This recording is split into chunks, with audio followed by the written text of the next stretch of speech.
Now, you might be sitting there right now asking yourself, didn't we just recently hear this gospel?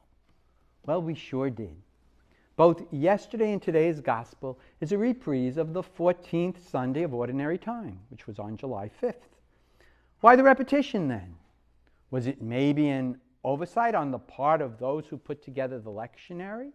Was it instead a coinciding of our continuing weekday and Sunday Ordinary Time journey this year with Matthew's Gospel? Or was it a feeling on the part of the lectionary compilers that this passage is so rich that it bears repeating? Now, regardless of the actual reason for its repetition today, it is surely a passage worth returning to again and again. St. Ignatius Loyola, the founder of my religious community, the Jesuits, speaks in his spiritual exercises of the importance of such repetitions. For example, returning even the next day to what one prayed about or meditated upon the day before may provide the prayer with deeper insights, a more heartfelt understanding and appreciation for the content of their meditation, and also help prayers to apply the teachings more broadly to their life. And so today we are invited into a prayerful repetition as we hear Jesus say, "Come, take, learn, and find." So come to Jesus again with your labors, burdens, your weariness and cares. Feel them, touch them. But now, in your imagination, as you take his yoke, learn what it means when Jesus says that his yoke is easy.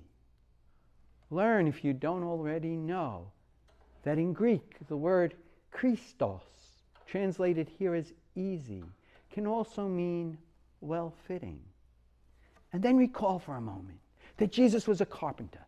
He made yokes, and surely good yokes, which were always in those days custom-made.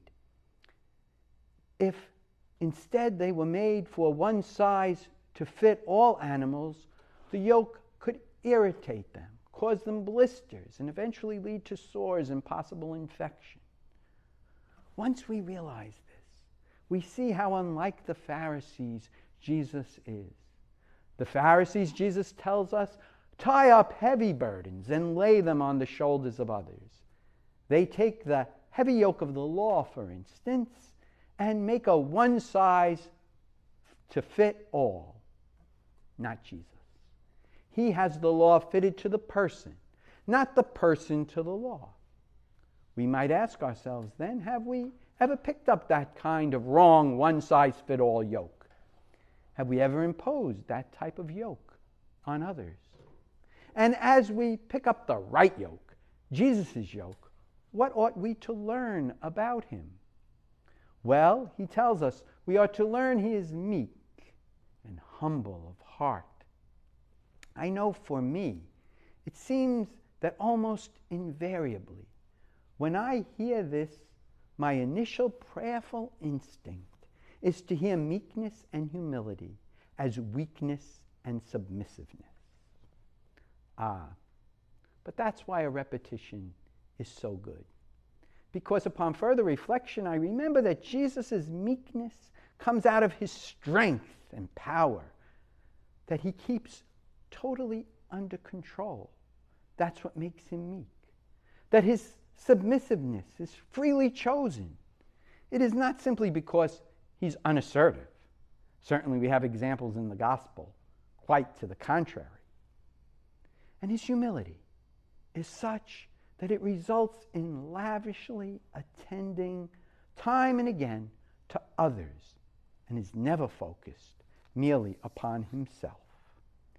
And so, what might our prayerful, reflective repetition of this passage reveal for us today? What is its result?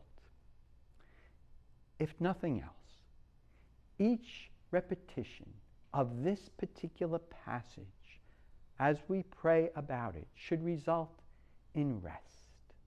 The kind of rest in which our labors will not feel as intense, our burdens will not feel as imposing.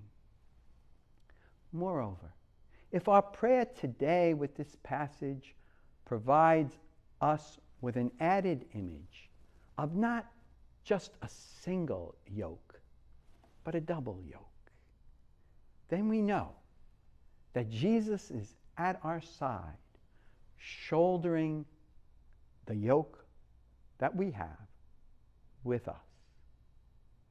So I trust you will agree, this is indeed a passage so rich that it bears our repetition in prayer again and again and again. So let us then often come, take, learn, and find, because Jesus' yoke is easy and his burden is light.